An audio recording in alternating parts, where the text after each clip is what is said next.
Բոլորիդ բարի օր, հույսով եմ ձեր տրամադրությունը լավ է, իմ տրամադրությունը շատ լավն է եւ ես հույսով եմ, որ մեր այսօրվա եթերը թե Facebook-ում, թե YouTube-յան ալիքներում, թե TikTok-ում ես կփորձեմ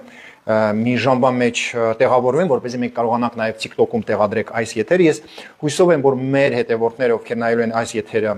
այսօր երեկոյան կամ հնարավոր է գիշերը կամ վաղը առավոտյան կստանան հաճույք եթերից, քանի որ ամեն մեր մի եթերը պետք է այսպես ասած անցնի այնպիսի այսպես ասած մթնոլորտի վրա, որ մարդիկ ստանան փաստեր, ինֆո եւ հաճույք ստանան եթերներից։ Ես այսօր խոսք եմ տվել, որ 9:30 եթեր կանեմ, բայց քանի որ արտասահմանից ընկերներ ունեմ ու շատ մոտիկ ընկերներ ում սպասում էի եւ այսօր երեկոյան պետք է իրանց հետ հանդիպեմ, ես որոշեցի, որ ժամի 5-ին եթեր դուրս գամ, որպեսզի հասցնեմ երեկոյան, հասնեմ ռեստորան, կաֆե եւ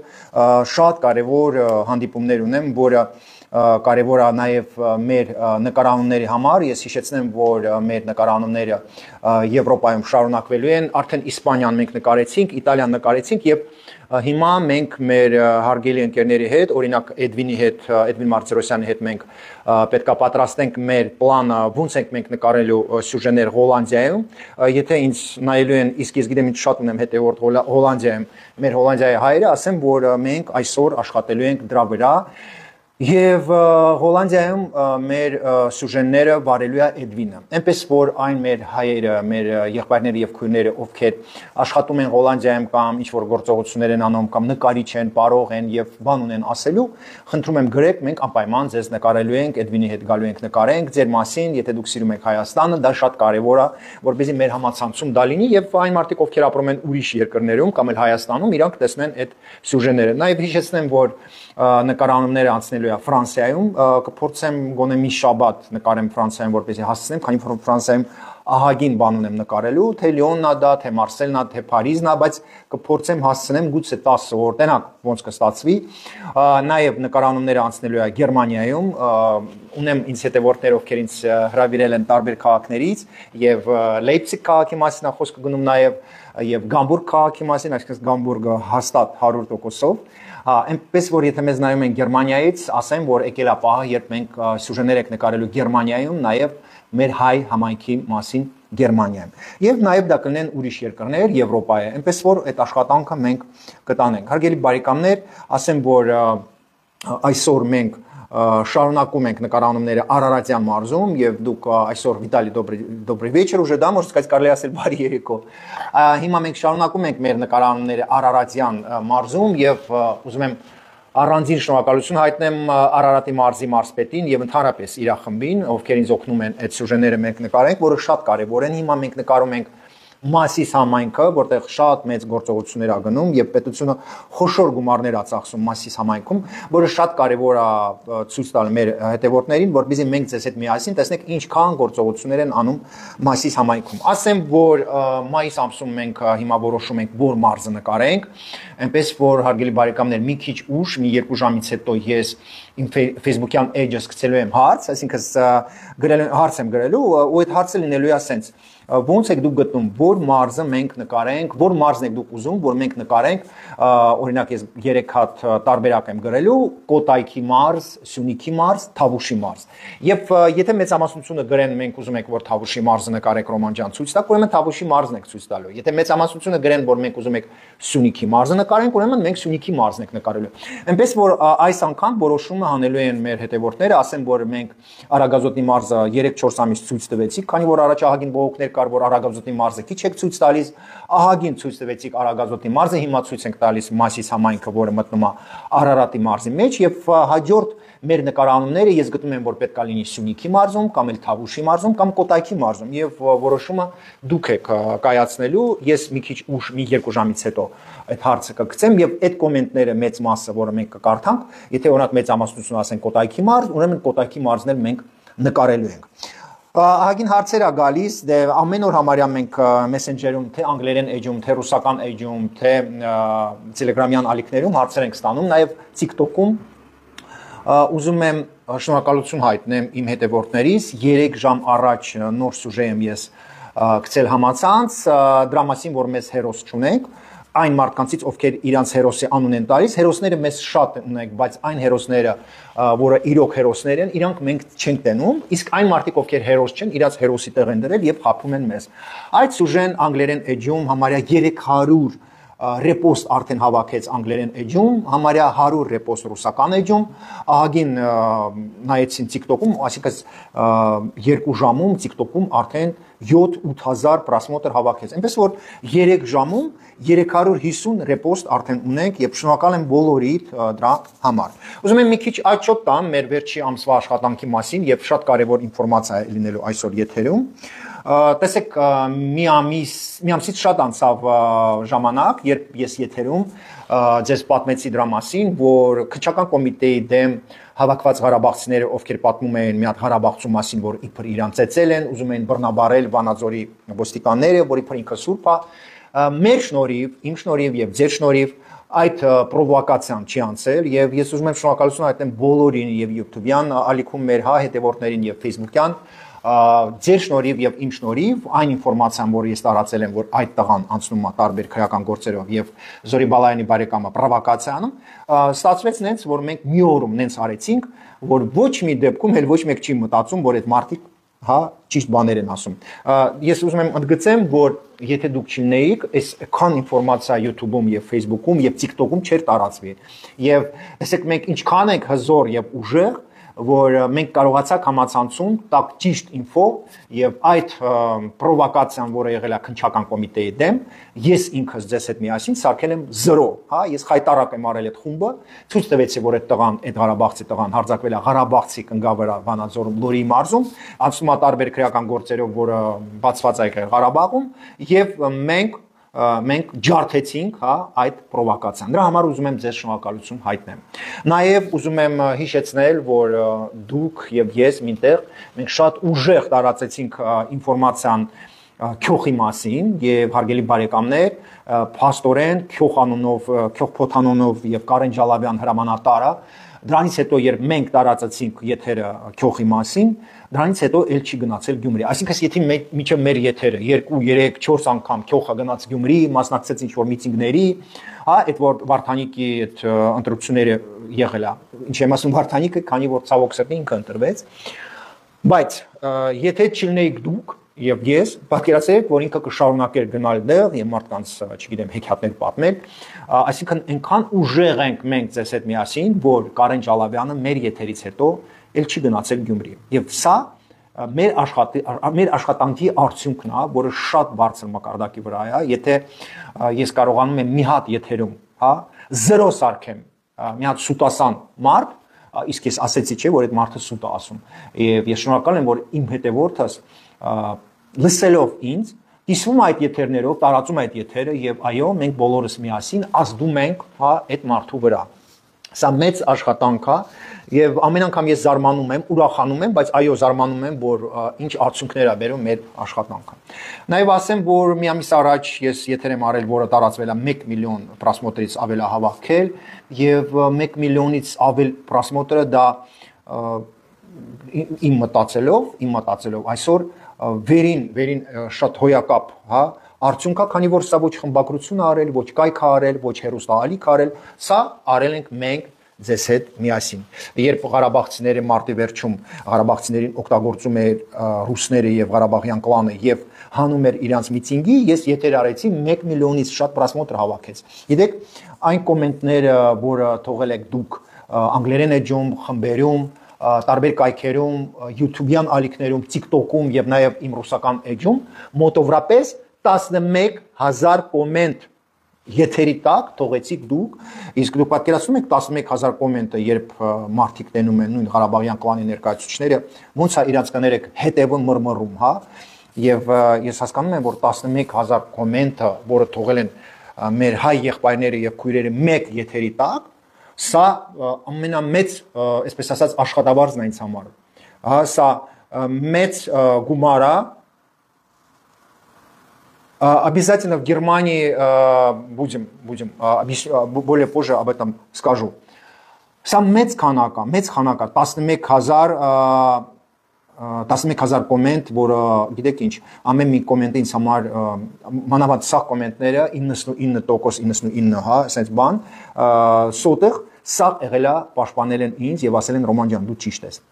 Այսինքն երբ մարդ ամսում Ղարաբաղցիներին օգտագործում էր Ղարաբաղյան կլանը եւ ուզում էր հանել կառավարության դեմ, մենք ձեզ հետ միասին, տեսեք ինչ աշխատանք եք արել, քանի որ երբ սա Հայաստանը, սա հայազգը կարդում են կոմենտները 11000 կոմենտը, դուք պատկերացնում եք Ղարաբաղյան այդ գեներալները, Սամվել Շախրամանյանը ինչ շոկի մեջ են եղել, ժողովուրդ ջան, ինչ շոկի մեջ են եղել։ Երբ տեսել են, որ Ռոման Բաղդասարյանի եթերը ջարդում է իրանց խոսքերը, դաժե ես զարմացած եմ եղել։ Պատկերացրեք, ես շոկի մեջ եմ եղել, որ այդքան կոմենտ է հավաքել, ես չի կարող հավատալ։ Բայց ես միշտ հիշում եմ, որ սա ձեր շնորհիվ է եղել, եւ եթե դուք չկիսվեիք, չգրեիք, ոչ մի բան չէր ստացվի։ Հա, եւ տեսեք, դրանից հետո մենք արեցինք շատ ուժեղ եթերներ էլի տարբեր թեմաներով, ուղղակի միջայլոց ասեմ, որ վերջի անգամ երբ ինձ հրավիրեց մեր հարգելի լրագրող Մկրտիչը, դուք տեսել եք մի 3 օր առաջ եթերը, էլի շատ ուժեղ եթեր արեցինք, նաև ես պատմեցի Շուշիի մասին, հիմա ավելի մանրամասները կպատմեմ 44 օրվա պատերազմից, եւ ուզում եմ շնորհակալություն հայտնեմ եւ Մկրտիչին, եւ բոլոր նրանց, ովքեր կիսվել են այդ հարցազրույցով, քանի որ առանձին այդ հարցազրույցը հիմա հավաքում է YouTube-յան ալիքում, իրա Մկրտիչի ալիքում, այսինքն այդ կայքի ալիքում, եւ իմ համացանցում այդ սաղ ինտերվյուն հավաքել է համարյա 100,000 պրասմոտր, 20 քանի հազար իրա մոտ եւ իմ կայքերում, եւ բացի դրանից առանձին խոսքերը կտրել են մեր հետևորդները, եւ այդ առանձին իմ ասածներս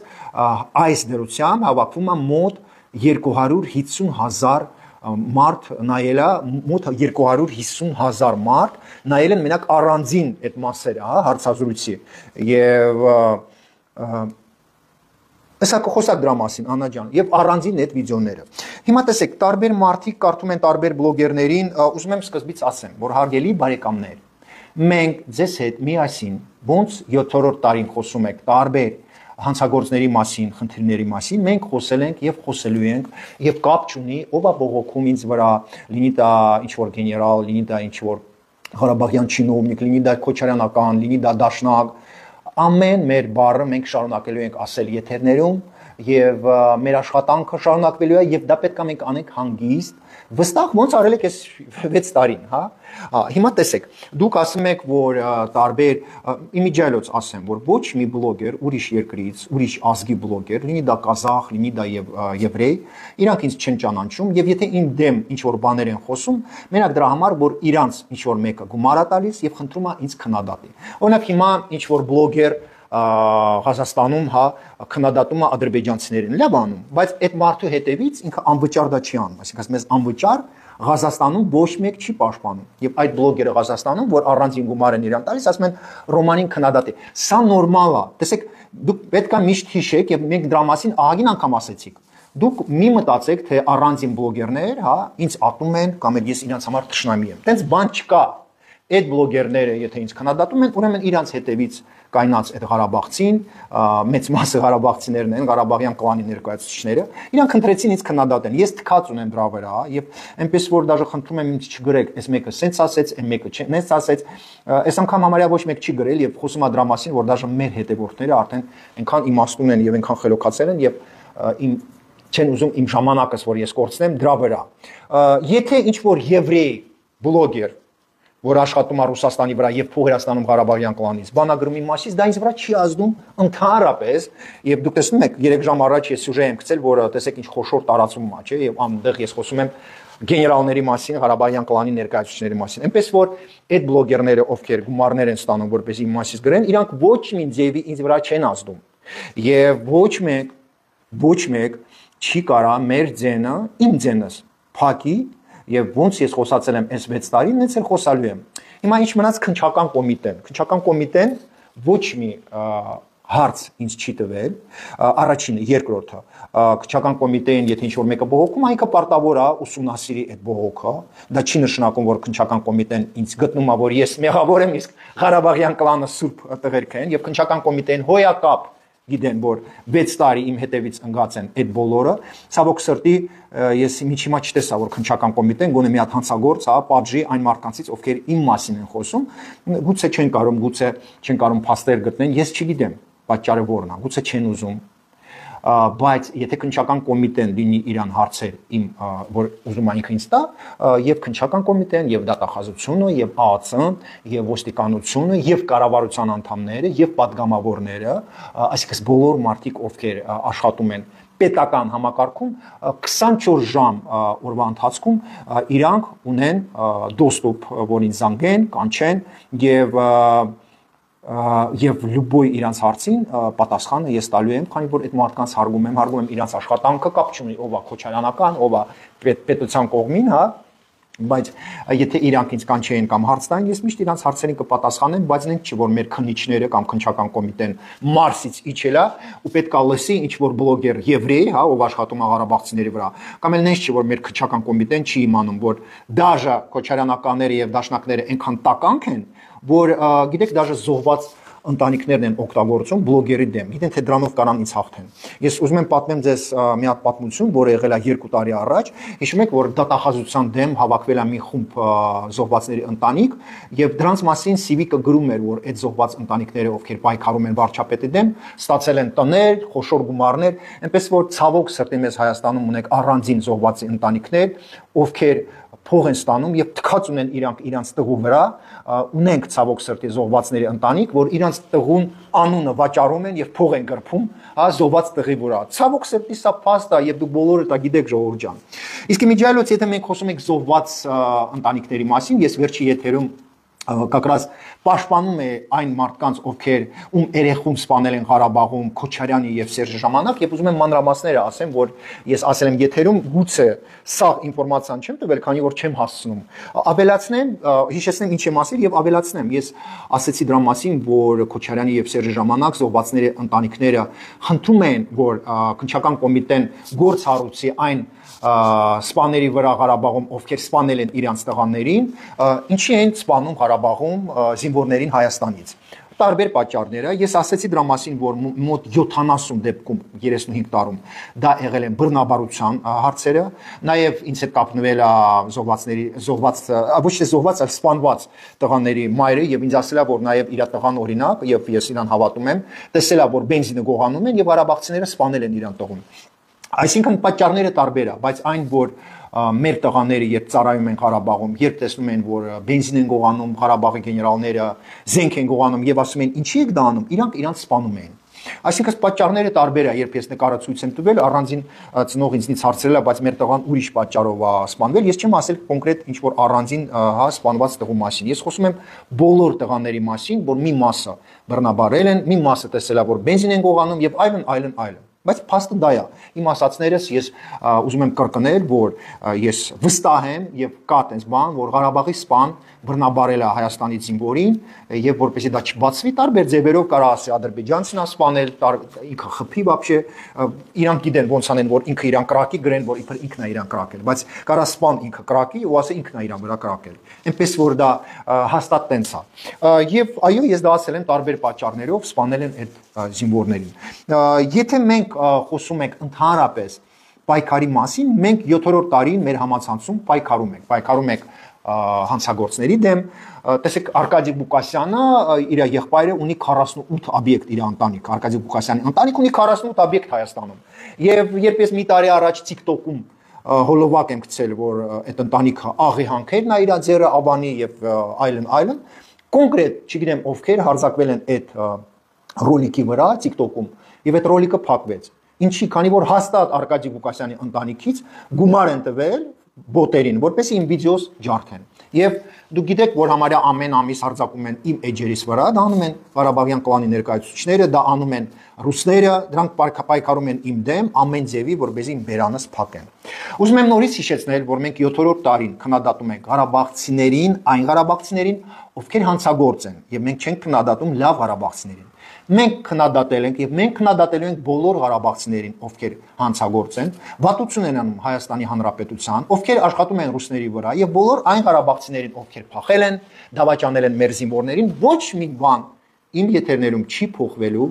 ոչ մի դեպքում թեկուզ գրեք 50 հատ դիմում ինձ վրա քննչական կոմիտե կամ դատախազություն, քանի որ ես ասել եմ դրա մասին, որ ձեր պատճառով, հանցագործների պատճառով ես չեմ կարողանում գնամ իմ պապայիս գերեզմանոցը, չեմ կարող, հա, վերադառնամ իմ տունս եւ իմ ընտանիքս մնացել է առանց իր տունը եւ ոչ մի քննիչ Հայաստանում, ոչ մի ԱԱՑ աշխատակից չի կարող ինձ կանչի ասի Ռոման ջան, ինչի ես դու քննադատում այն ղարաբաղցիներին, ում պատճառով դու կորցրել ես քո տունը եւ քո գերեզմանոցը։ Եթե դենց բան լինի եւ եթե ես զգամ Հայաստանի Հանրապետությունում կամ տենց քննիչներ եւ դատախազներ, ովքեր ուզում են ինձ պատժեն դրա համար, որ ես 7-րդ տարին խոսում եմ հանցագործների մասին եւ քննադատում եմ իրանց, քանի որ իրանք քանդում են այս երկիրը, ուրեմն սա երկիր չէ, բայց այս դրությամբ եւ դա չի եղել եւ հավատացեք, այս երկրում չի եղել այդ ձևի դեպք, որ ինչ որ դատախազության աշխատակից կամ քննիչ կամ ոստիկան ինձ նեղացնեն, չի եղել տենց բան, որ ինձ սպառնեն քննիչները, դատախազները կամ ոստիկանները եւ ոչ մի վատ բան ոչ քննիչներից, ոչ դատախազներից, ոչ ոստիկաններից ես չեմ տեսել։ Հասկացաք? Չեմ տեսել։ Այնպես որ դուք լսելով ինչ որ բլոգեր ում հետևից մարդիկ են կայնած, դուք մտածեք, ով իրավունք ունի, դա լինի վրացի, լինի ռուս, լինի եվրեյ, դաժե անունները չեմ տալիս։ Ես Հայաստանի Հանրապետության քաղաքացի եմ, ես ստեղ եմ աշխատում որպես բլոգեր, որպես լրագրող, եւ քակ կուտի ինձ կազախը, ռուսը, վրացին կամ էլ եվրեյը, հա, կարա ինձ թելադրի, ես ինչ պետք է ասեմ իմ երկրում, հասկացաք։ Իսկ այս երկրում ես տանում եմ այն թեզերը, հա, որը օգտակար է մեր երկրին, մեր պետությանը եւ մեր կառավարությանը, այո, քանի որ մեր կառավարությունը ընտրել է ոչ թե այդ եվրեյ բլոգերը, ում դուք փող եք տալիս, որ ինքը սոված չսատկի, այլ մեր կառավարությունը ընտրել է մեր ժողովուրդը։ Եվ այո, թքած ունեմ այդ բլոգերների վրա, ում ղարաբաղցիները գումարներ են տալիս։ Իմիջիայլոց ուզում եմ հիշեցնեմ, որ կոնկրետ այդ եվրեյ բլոգերը կանչել է Ատաման ռեստորանի տնօրենը, դա Սամվել Բաբայանի ընկերն է, հիմա ես պատմեմ ժողովուրդ ջան։ Բացի իրանից ուրիշ ղարաբաղցիներն էլ են փող տալիս։ Երևի դուք հիշում եք, որ ինձ հարցազրույց ա եղել Լևոն Հայրապետյանի աղջկա հետ, խոսքը գնում է Անժելիկա Հայրապետյանի մասին, եւ Անժելիկան ինձ պատմեց, ովքեր են այն ղարաբաղցիները, ովքեր Լևոն Հայրապետյանից փող են վերցրել պարտքով եւ չեն վերադարձել։ Նրանցից մեկը Մոսկվայում ռեստորանի տնօրենն է, ով իմիջիայլոց կանչել է այդ եվրեյ բլոգերին եւ հանրարարություն ա տվել, որ ինձ ցեղ շփրտի ինձ վրա։ Այդ ռեստորանի տնօրենը Սամվել Բաբայանի ընկերն է, այսինքն Սամվել Բաբայանի ընկերներից մեկը $120,000 ա վերցրել Լևոն Հայրապետյանից ու գիդատ ա արել իրան։ Հիշում եք։ Եվ այո, այդ ղարաբաղցիները, ովքեր փող են վերցրել Լևոն Հայրապետյանից, իրանց ворը մռմռում է, իրանք վախենում են, քանի որ միակ բլոգերը ով պատմում է դրա մասին, որ Լևոն Հայրապետյանից փող են վերցրել եւ չեն վերադարձել, դա Ռոման Բաղդասարյանն է, եւ ես շարունակելու եմ դրա մասին պատմեմ։ Եվ ամենտեղ ես ասում եմ, որ այդ ռեստորանի տնօրենը, ով տասնյակ տարիներ մեզ խափում էր, որ ինքը Լևոն Հայրապետյանի ընկերն է, որ ինքը Մարտակերտի շրջանից է եւ ինքը Լևոն Հայրապետյանի ընկերն է, փաստը այն է, որ այդ մարդը, այդ չաղ մարդը, Սամվել Բաբայանի ընկերը, վերցրել է $120,000 Լևոն Հայրապետյանից եւ գիդատ է արել այդ մարդուն, հետ գումարը չի տվել։ Նաեւ ես ասել եմ եւ կրկնում եմ, որ Սանկտ Պետերբուրգում ապրող Ղարաբաղի բիզնեսմենները, որոնք մտնում են Կարենը համայնքի մեծն է, իր շրջապատը, տեսնելով, որ ինքը տնային կալանքի տակ է Լևոն Հայրապետյանը, իրանից գումար են վերցրել եւ չեն վերադարձրել։ Դրա մասին ինձ պատմել է Անժելիկա Հայրապետյանը եւ մեզ ունեք այդ հարցազրույցը։ Եվ այդ մարդիկ վախենում են ինձնից։ Այդ մարդիկ երբ լսում են, որ Անժելիկա Հայրապետյանը դա ինձ պատմել է, իրանք ամեն օր մտածում են, ոնց ոչնչացնենք Ռոման Բաղդասարյանին, որ այդ պատմությունը դուրս չգա, հասկանում եք։ Իրանք կարան միլիարդներ տան եւ քննիչին աջելն է եւ դատախազությանը, թող ինձ փորձեն վնաս տան, չերես ԱԱՑ քչական կոմիտե։ Ես մինչեւ իմ կյանքիս վերջը, մինչեւ իմ վերջի շունչը վախենում եմ մենակ Աստծոց, քանի որ ես խոսում եմ հանցագործների մասին եւ դա էր մենակ պակաս, որ ին հետևից ընկնի պետությունը, դա չի լինելու, մի սպասեք դες բան։ Ես շարունակելու եմ պայքարել եւ բոլոր մեր հետևորդները պետքա հիշեն։ Տեսեք, եթե մենք դիվանին հանգիստ նստենք, մեզ հետ ոչ մեկ չի կրվելու։ Բայց եթե մենք ուզում ենք լինի արդարություն, մենք պետքա պայքարենք։ Եվ մենք երբ պայքարում ենք անարդարության հետ, հա, եւ հանցագործի հետ, եթե դուք պայքարում եք հանցագործի հետ, հանցագործը Քոչարյանի նման կոբրա է, ինքը փոխում է իր դեմքը Եվ ամեն կերպ ուզում է ինձ ոչնչացնի։ Փող է տալիս հրապարակ թերթին, զոհված մայրիկներին ասում է դատախազության մոտ հարձակվեք, փող է տալիս։ Փող է տալիս եվրեյ բլոգերին ասում է Ռոմանին քննադատի, փող է տալիս էսմին բլոգերին, որովհետեւ մարդիկ ասին բոլորը քննադատում են Ռոմանին, բայց դա տենց չի, ժողովուրդ ջան։ Հասկանում եք։ Եվ երբ ես պայքարում եմ, պայքարը չի լինում հեշտ։ Չեք կարա դուք ընտրեք մի հատ ճանապարհ, հա, պայքարի ժամանակ, երբ ոչ մի դժվարություն չի լինելու։ Մեկ-մեկ ես մի 5 տարի առաջ երբ ինչ որ դժվարություններ ա եղել իմ կյանքում, ես ասում եմ վայ, սիրտս դժվարացավ, սիրտս ծանրացավ, հիմա ոչ։ Հիմա ես ընտրել եմ այդ ճանապարհը եւ ես հասկանում եմ, պայքարի ժամանակ չես կարա անցնես այդ ճանապարհը հեշտ։ Դուք համաձայն եք ինձ հետ, եկեք մի հատ մտածեք, երբ դուք ինչ որ պայքար եք տանում, տեսեք, հասարակ բան վերցնեմ, հա, երբ մենք հիվանդանում ենք, մենք պայքարում ենք, մենք գնում ենք բժշկի մոտ, մենք հարցնում ենք հարևաններից, բա ոնց բուժեք այդ հիվանդությունը, բա ոնց մենք ընկերներ ունենք, որ ինսուլտ են ստացել, հիմա օգնում ենք Արմեն Օրձյանը, որը շարունակելու եմ օգնել, ինքը Բերթավան գյուղից է։ Արմենը պայքարում է, քանի որ իր մարմնի կեսը անջատվել է եւ այդ տղան պայքարում է, որպեսզի ինքը առողջանա։ Եվ համաձայն եք, չէ, որ հիվանդություն ալինում, կամ էլ ձեր տղան օրինակ Աստված ոչ անի, խաղամոլ է, տնից փող է գողանում, դուք պայքարում եք, ասում եք, այս ոնց անեք այս տղան, ձեր երեխան փող չտանի, հա, խաղա ուրիշ տեղ։ Եվ նույն ձևի իմ կյանքում, այսինքն երբ ես խոսում եմ ինչ որ հանցագործի մասին եւ պայքարում եմ ինչ որ բանի մասին, այս պայքարը չի կարա լինի հեշտ։ Այնպես որ երբ ես իմ հանդեպ լսում եմ ստեր, հա, ես չեմ ճանաչում ոչ մի բլոգերը, եվրեյ բլոգերին ես չեմ ճանաչում։ Ինքը գրում է, որ ես ասել եմ, որ իբր ադրբեջանցիք իրան սպանելու եք։ Տեսեք, գիտեք 35 տարի հարգելի բարեկամներ, 35 տարի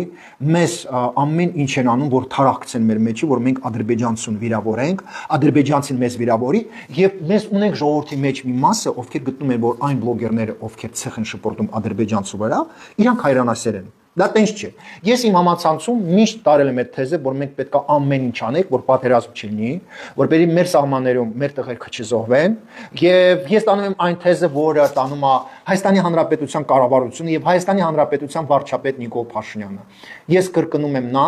ինչ ասում է մեր ազգային ժողովի նախագահան, մեր արտաքին գործերի նախարարը Արարատ Միրզոյանը, ինչ ասում է Նիկոլ Փաշինյանը, Արմեն Գրիգորյանը, ինչ ասում է Արայիկ Հարությունյանը, վարչապետի աշխատակազմը, ինչ են ասում Սուրեն Պապիկյանը, ես կրկնում եմ իրանց բառերը։ Եվ այդ բառերի մեջ խոսքը գնում է դրա մասին, որ պետք է ամեն ինչ անեք, որ պատերազմ չլինի, եւ ինձ համար լինի դա անտիտապոր, ինչ որ եվրեյ բլոգեր, ինչի է դուք թույլ տալիս, որ եվրեյ բլոգերը քննադատի հարևան երկրին ու ասե հայեր, եկեք խնդակ հարևան երկրով։ Եթե հարևան երկիրը կրակում է Խոզնավար գյուղի վրա, եվրեյ այնտեղ կայնած չի, հարգելի բարեկամներ։ Գիտեք, կան մարդիկ, ովքեր իմ հետևորդներս չեն, բայց ուշադիր նայում են իմ եթերս։ Հարգելիներս եւ եվրեյ բլոգերը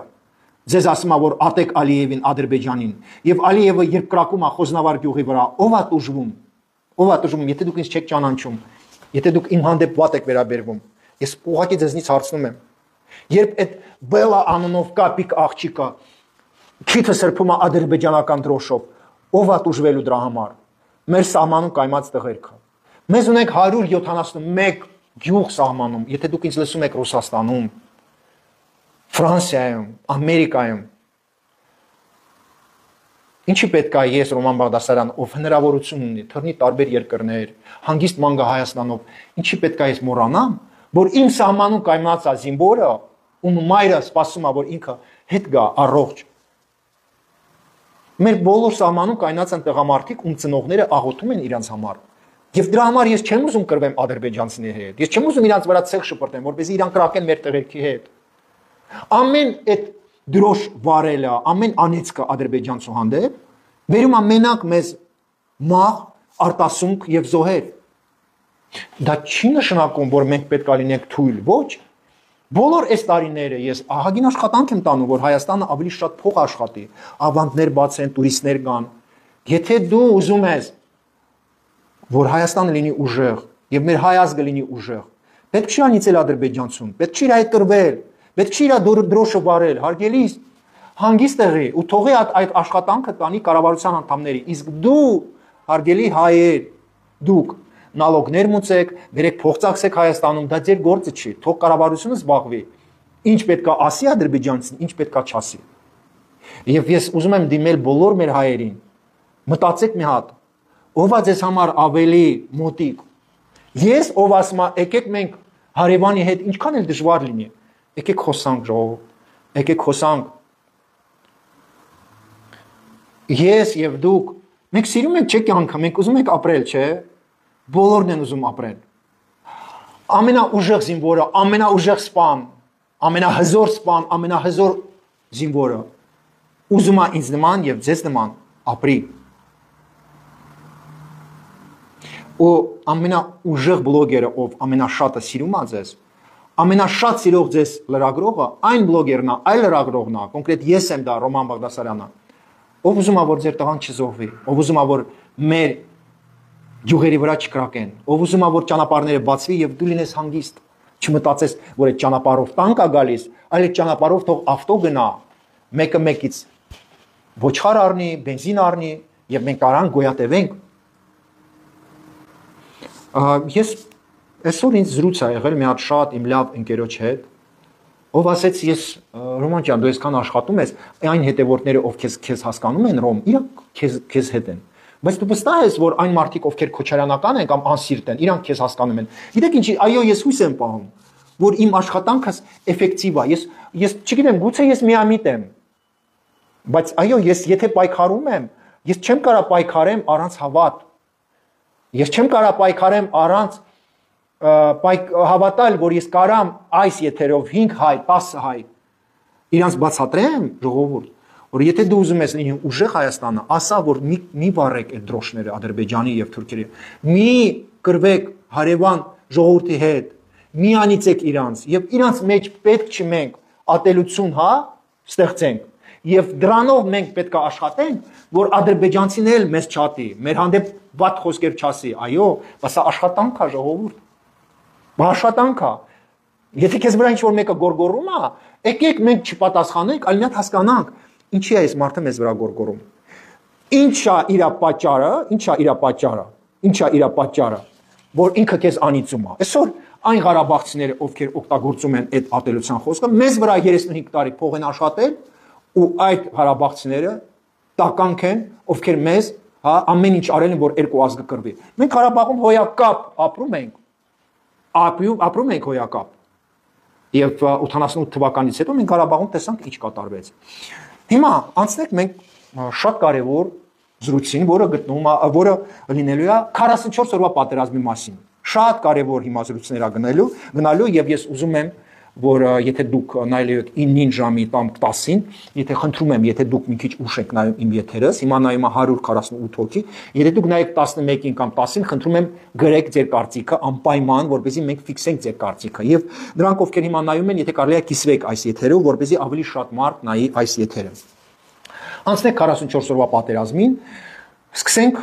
Շուշիից։ Ես ուզում եմ ֆիքսել ձեր ուշադրությունը նրա վրա, որ Շուշի քաղաքը մենք կորցրել ենք ամսի 6-ին, նոյեմբերի 6-ին մենք կորցրել ենք Շուշի քաղաքը։ Մի քանի օր առաջ մի հատ համբալ Ղարաբաղից դուրս է եկել եթեր եւ եթերում այդ համբալը Ղարաբաղից ասում էր, որ ինքը Շուշիում կռվի ժամանակ մասնակցել է եւ ինքը իմանում է ինչ է կատարվել Շուշիում, ինչի եմ ես ասում համբալ։ Տեսեք, Շուշիում չի եղել ոչ մի զինվոր, հայ զինվոր, որ գարա դուրս գա եթեր ու ասի ձեզ, որ ինքը իմանում է ինչ է եղել սա Շուշիի տարածքում։ Բոլոր հայ զինվորները, ովքեր եղել են Շուշի քաղաքում, եղել են տարբեր մասերում Շուշիի։ Այսինքն ոչ մի զինվոր, ոչ Հայաստանից, ոչ Ղարաբաղից չի կարա դուրս գա եթեր ու ասի, որ ինքը եղել է սա Շուշիի, հա, մասերում, ինքը եղել է ինչ որ մի մասում։ Կամ վերևում, կամ ներքևում, կամ աջ կողմին, կամ ձախ կողմին, այսինքն Ղարաբաղցիները, ովքեր եղել են Շուշիում, ստում են, երբ դուրս են գալիս եթերը եւ ասում են, ես եղել եմ Շուշիում ու գիտեմ ինչ է եղել, դու սուտ ես ասում, սուտ ես դու ասում, դու եղել ես Շուշիի մի մասում, հիմա լսում եք ուշադիր ինչ է եղել Շուշիում, նորից եմ ձեզ պատմում, հարգելի բարեկամներ։ Ուրեմն 5 օր ադրբեջանցին գնում էր Հադրութից Շուշի ու մի հատ Ղարաբաղցի չի կրակել ադրբեջանցու վրա, այսինքն 5 օր օրվա ընթացքում 24 ժամ է։ Հանգիստ գալիս էին ադրբեջանցիք, մի հատ կրակոց իրանց հանդեպ չի եղել։ Հադրութից մինչև Շուշի 5 օր հանգիստ գալիս էին։ Ես մի անգամ եմ կրկնում, որ Ղարաբաղցիները փետ են գողանում Հադրութում տասնյակ տարիներ, Արտուր Ագաբեկյանը, Բակո Սահակյանը եւ ճանապարհ են կառուցել, այդ ճանապարհով ադրբեջանցիները գալիս են Շուշի։ 28-ին եղել են ամսի 28-ին 2020 թվականին հոկտեմբերի 28-ին ադրբեջանցիները եղել են 18 կիլոմետր արդեն Շուշիից մոտիկ Չանախչի գյուղը արդեն եղել է իրանց ձեռին, որպեսզի դուք հասկանաք։ Եվ ադրբեջանցիները վառել են այդ ծմակները Շուշիի շուրջ եւ հայերը չէին տեսնում ինչա կատարվում Շուշիի շուրջ, այսինքն был туман, հայերեն չեմ հիշում ոնց է, туман вокруг Շուշի, из-за пожаров, այսինքն այդ պաժարները ստեղծել է մի հատ տուման եւ ոչ մի բան հայերը չէին տենում, ոչ մի բան։ Երբ Արայք Արությունյանը դուրս է եկել եւ վիդեո նկարել այդ օրերին, որ ադրբեջանցին գտնում է 5 կիլոմետր Շուշիից, մոտավորապես ճիշտ էր ասում։ Եվ այդ մարդը իմանալով, որ Ղարաբաղում ահագին տղամարդ կա, որ կարա այդ տղամարդկանց բերի ու փրկի Շուշին, ինքը ստում էր, հա, մարախուղ, այո, մարախուղ Սուրեն ջան։ Այդ մարդը ստում էր, որ հայեր ջան, եկեք պաշտպանեք Շուշին, այսինքն տեսեք, ինչ տականք է։ Մենք 35 տարի Ղարաբաղցիներին գումարներ եք տվել, ինքը եղել է կոնտրակտնիկ, եղել է սպա, ինքը փակվել է պատվալում Ստեփանակերտում, ինքը չի կրվում։ Ու այդ տականք Արայք Արությունյանը ասում է 5 կիլոմետր է ադրբեջանցին Շուշիից։ Եկեք օգնեք Շուշին։ Ինչ պետք է օգնեք, տղա ջան։ Քո տղեկը 35 տարի մեր հաշվին կերել են իրաց փողը, լցել են։ Դու ասել ես իրանք կոնտրակտնիկ են, սպա են։ Դու մեզ ես կանչում։ Դե լավ։ Ուրեմն նոյեմբերի 5-ին ադրբեջանցիները գիշերը վերև են բարձրանում որպես սկալալազ, այսինքն քողեր են գցում եւ բարձրանում են վերև այդ քերծի վրա։ Այդ գիշերը 5-ից 6-ը սաղ հրամանատարները եւ նաեւ պետական համակարգի ներկայացուցիչները, չեմ ուզում անունները տամ, դուրս են եկել Շուշիից եւ նոյեմբերի 6-ին մեծ մասը Շուշիի եղել է ադրբեջանցիների ձեռը։ Մի հավատացեք Ղարաբաղցիներին, երբ իրանք ստում են, որ Շուշին նոյեմբերի 10-ին հալամ եղել է Ղարաբաղցիների ձեռին եւ Փաշինյանը ստորագրել է հանձնել Շուշին։ Դա սուտ է, այն տեղեկությունը, որը դալիս է Ռոման Բաղդասարյանն, միակ ճիշտ տեղեկությունը նայա, որը ես եմ տալիս, որ ամսի 5-ին քերծերով ադրբեջանցին ամենավերև, ամենադժվար քերծերով բարձրացել է եւ եղել է Շուշիում։ Այդ պատճառով հրամանատարները փախել են Շուշիից, դուրս են եկել, իմոց ուզում եք ասեք, մեկը կարող ասի դուրս են եկել, ես ասում եմ փախել են, в общем, դուրս են եկել Շուշիից, թողել են զինվորներին մեջին։ Այո, երկու անգամ ադրբեջանցիներին մինչև նոյեմբերի 5-ը երկու անգամ կրակել են ու ոչնչացրել են։ Երկու անգամ հարձակվել է ադրբեջանցին, փրթել է հայը ադրբեջանցուն։ Ու ահագին զոհ են տարել ադրբեջանցին։ Բայց ամսի 5-ին իրանց մոտ ստացվեց բարձրանան այդ քերծի վրա։ Նաև ես Մկրտիչի եթերի ժամանակ ասեցի, նորից եմ կրկնում, որ 44 օրվա պատերազմի ժամանակ ահագին ռուսներ լցված են եղել Ղարաբաղ, ռուսները հագնվում են հայկական զինվորական շորեր եւ կրակում են հայերի վրա, ռուսները հայերին հրաման են տվել կոնկրետ դաշնակներ են եկել Մոսկվայից, այն դաշնակները ում ես մասին խոսացել եմ Շուշանիկ Գագրեյանի հետ, որ դաշնակները նաև այդ դաշնակները նոյեմբերի 9-ին արդեն պատրաստ էին, մտել են կառավարության շենքը, որ քանդեն եւ իշխանությունը փոխեն։ Այդ դաշնակները տարածում են Խուճապ Հադրութի շրջանում, դա եղել է նաև Արտուր Ագաբեկյանը, Մեծ Թաղլար գյուղում, Թումե գյուղում եւ այլն։ Եվ ռուսները եւ ադրբեջանցիները հակնում են նաեւ հայկական շորեր, խափում են հայերին, գերի են վերցնում, ադրբեջանցիները ավտոներով երբ եկել են, փոխել են իրանց նոմերները եւ ռուսական դրոշներ են դրել, որպեսզի հայերը իրանց վրա չկրակեն, եւ հայկական դրոշների տակ ադրբեջանցիները նաեւ գնում են տարբեր ճանապարհներով Շուշին եւ այո, Շուշիում նույն ձևի, այսինքն ինչ արել է 44 օր պատերազմի ժամանակ, ես հիշեցնեմ մեր հետևորդներին, որ Ջալալ Հարությունյանը անցնում է այն քրեական գործով, որտեղ էլի ադրբեջանցիները հակել են հայկական շորեր եւ հապել են մեր զինվորներին։ Սա նորություն չէ, գիտեք, այս Մկրտիչի եթերը ահագին տարածվեց, բայց գիտեք, նոր բան ես չեմ ասել։ Այո, Շուշիում նույն բանը օգտագործել է Թշնամին, օգտագործել է ռուսական դրոշները, դրա մասին ինձ պատմել են տղերքը, Ղարաբաղի տղերքը եւ իրանց բարերից եմ ես դա ասում, որ ցավոք սրտի Շուշիի մի մասում մտել է չերես քերծեր, մյուս մասում խափել է, մյուս մասում կրակել է եւ տեսեք հայ զինվորները շոկի մեջ են եղել, երբ ադրբեջանցին Շուշիի մեջից արդեն կրակում են իրաց վրա, պատկերացնում եք։ Պատկերացնում եք դուք։ Եվ ռուսները օգնում են ադրբեջանցիներին։ Սա որ ես ասեցի, այդ բլոգերը եվրեյ Ղարաբաղցիները, քանի որ Ղարաբաղցիները ռուսների հետ են ոչնչացնում հայ զինվորներին, որպեսզի հանեն Փաշինյանին, այո, իրանք վախենում են այդ թեմայից, երբ Ռոման Բաղդասարյանը դրա մասին խոսում է, բայց այստեղ չկա ոչ մի նորություն։ Ես ուզում եմ հիշեցնեմ բոլորին, որ Հայաստանի Հանրապետության կառավարությունն էլ է ասել, որ այ պատերազմի ժամանակ երկու երկիր ՕԴԿԲ-ից օգնում են Ադրբեջանին։ Եւ ինձ թվում է սրա մեջ նորություն չկա, որ երբ ասում եմ ես դա ասում եմ եղել է Բելարուսիան եւ Ռուսաստանը։ Երբ դուք ասում եք ապացույցներ, պետք չի, էլի ժողովուրդ ջան, մի քիչ խելքով մոտիկացեք լյուբոյ ինֆոին, հասկանում եք ժողովուրդ ջան։ Սա շատ կարևոր է։ Հիմա տեսեք, ուզում եմ մենք խոսանք շատ կարևոր թեմայից։ Ես ահագին անգամ ասում եի եւ նորից եմ ուզում կկնեմ, որ Սամվել Բաբայանը, Ուգանովսկին, Արտուր Ագաբեկյանը, Սամվել Շախրամանյանը, Բակո Սահակյանը, Արայիկ Հարությունյանը եւ բոլոր Ղարաբաղի գեներալները եւ այսպես ասած հերոսները ճակետներում ես գտնում եմ, որ իրանք ոչ մի հերոսի, հա, մենք չենք կարող ասենք, որ իրանք հերոսներ են։ Բացատրեմ հիմա ինչի եւ ես մի քանի օր դրա մասին մտածում էի, ուզում էի ձեզ հետ խոսալ, որպեսզի ձեզ հիմա եթերում ապացուցեմ, որ ոչ մի մարդ իրանց մեջին, սկսած Սամվել Բաբայանից, բրծած Արտուր Ագաբեկյանից, իրանք հերոս չեն։ Հիմա ձեզ փաստերով ապացուցում եմ, բայց ես ուզում եմ, որ դուք էլ ինձ հետ միասին մտածենք, ոչ թե լսենք, այլ մտածենք։ Ուշադիր լսեք։ Երբ մենք ինչ որ գեներալի ասում ենք հերոս, եւ երբ մենք ինչ որ մարդու ասում ենք հերոս, մենք պետք է հասկանանք ով է հերոսը։ Հերոսը այն մարդն է, ով չի կարա թույլ տա, որ Ղարաբաղում, հա, մենք տարածենք թմրանյութ։ Հերոսը կյանքում թույլ չտա, չի կարա թույլ տա հերոսը, որ իր զինվորական մասում կամ Մարտակերտում, Ասկերանում թմրանյութ տարածվի։ Ինքը կասի, ես չեմ ուզում вообще ծառայեմ այդ ձևի բանակում։ Իսկ այդ մարդիկ, ովքեր իրանց անունը դրել են, իրանք հերոս, բոլորի ժամանակ թմրանյութ էին տարածում Ղարաբաղում։ Հերոսը կյանքում չի կարա համաձայնվի, որ Բակո Սահակյանը գա զինվորական մասից, մարդիկ վերցնի, որպեսզի որպես ստրուկ մեր զինվորներին օգտագործի դղյակ սարքելու համար, հա, կամ ինչ որ խրամած սարքելու համար։ Հիմա տեսեք, երբ մարդ հերոս է, ինքը չի օգտագործում իր զինվորներին, չի սպանում իր զինվորին, չի գողանում բենզինը, չի գողանում, չի վնաս տալիս Հայաստանի Հանրապետությանը կամ Ղարաբաղին։ Հիմա հարց։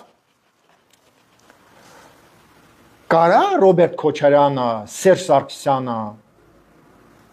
Բակո Սահակյանը, կարան իրանք թույլ տային, որ իրանց մոտ լինի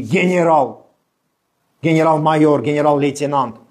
մարդ, այսինքն Քյող, Սամվել Բաբայան, կարա թույլ տա, որ լավ մարդ, լավ մտքերով լինի այդ տականքների արանքում եւ լինի գեներալ։ Կարա լինի գեներալ-մայոր, գեներալ-լեյտենանտ այս շարքում, այս համակարգում, որտեղ գողություն է գնում, թալան եւ սպանություն։ Հնարավոր է դա։ Այսինքն տականքը, ով Հայաստանի կամ Ղարաբաղի ղեկավար է եղել մինչև 2018 թիվը, ինքը կարա թույլ տա իր ինքը նշանակի ազնիվ մարդ, ով մարդկանց չի սպանում կամ չի գողանում։ Կարա այնպես բան լինի։ Իմ կարծիքս ոչ, դուք ինչ եք մտածում։ Եվ հիմա ես խնդրում եմ ոչ թե դուք ինձ լսեք, մի հատ մտածեք։ Դուք եթե լինեք հերոս, ազնիվ, դուք կարաք աշխատեք Ռոբերտ Քոչարյանի հետ, Սերժի հետ, Բակոյի հետ, ում օրենքները տենց է, որ մարդու պետքա սպանենք, մարդկանց պետքա կոտորենք։ Ոչ, այո, ոչ։ Այսինքն Սամվել Բաբայանը, Ուգանովսկին, Արտուր Ագաբեկյանը, Սամվել Շախրամանյանը, դրանք բոլորը մի կաթիլ ազնվություն չունեն։ Այդ մարդիկ եղել են մոտիկ Քոչարյանի, Սերժի հետ, քանի որ կիսում են բոլոր իրանց մտքերը, հանցագործ մտքերը։ Եվ դուք ամեն անգամից հարց եք տալիս, դուք ասում եք Ռոման, մենք հավատում ենք սրանք հանցագործ են եւ տականք են, բայց Ռոման ջան, մենք ոնց ընդունենք այդ միտքը, որ սաղ մեր այսպես ասած ճակետներում հերոսները հանցագործ են եւ տականք։ Ասեմ, դուք ասում եք Ռոմ, ոնց ստացվում է, որ մեզ հերոս չունենք։ Խի չունենք, ունենք հերոս։ Հիմա մենք պետք է հասկանանք մի հատ բան, որպեսզի տականքը դառնա գեներալ-մայոր, գեներալ-լեյտենանտ, եւ պատասխան տա առաջի պաշտպանական ռայոնը կամ երկրորդ պաշտպանական ռայոնը, որպեսզի տականքը դառնա գեներալ եւ մեր մոտ ասե որ ինքը այդ տականքը հերոս է, ինքը հերոսին պետքա սպանի, ինքը հերոսի գլուխը պետքա ուտի։ Եվ երբ դուք հարց եք տալիս, նույնժել մեզ չունեք հերոսներ, մեր հերոսները սպանել են։ Մեր հերոսներին Քոչարյանի ժամանակ եւ Սերժի ժամանակ իրանց շրջապատը սպանել է։ Քանի որ եթե տականքը ուզում է գողանա, պատասխան տա զինվորական մասին, փող ունենա բենզինից, սնունդից, տականքը պետքա հերոսին սպանի։ Հերոսը չի կարա տականքների արանքում կարա աշխատի։ Եվ երբ ձեր մոտ հարց են տալիս, այս ռոմանը բոլորին քննադատում է, բա մեր հերոսները ուր են։ Ոնց Ռոման ջան, դու ուզում ես ասես մեզ вообще հերոս չունեք, սրանք սաղ տականք են։ Չէ, Ռոման Բաղդասարյանը ասում է, որ մեզ շատ ունեք հերոսներ, շատ, բայց հերոսներին սպանել են։ Հերոսներին սպանել են։ Ղարաբաղցիները բոլոր ազնիվ եւ հերոս տղերքին սպանել են, որպեսզի կարողանան բենզին կողանան, կրակել են իրանց մեջքին, սպանել են իրանց, նստացրել են բանտում, ոչնչացրել են, որպեսզի իրանք տականքները կարան փող գողանան։ Համաձայն եք ինձ հետ, ժողովուրդ ջան, դուք համաձայն եք այս գծի հետ, դուք համաձայն եք իմ մտքերի հետ։ Եվ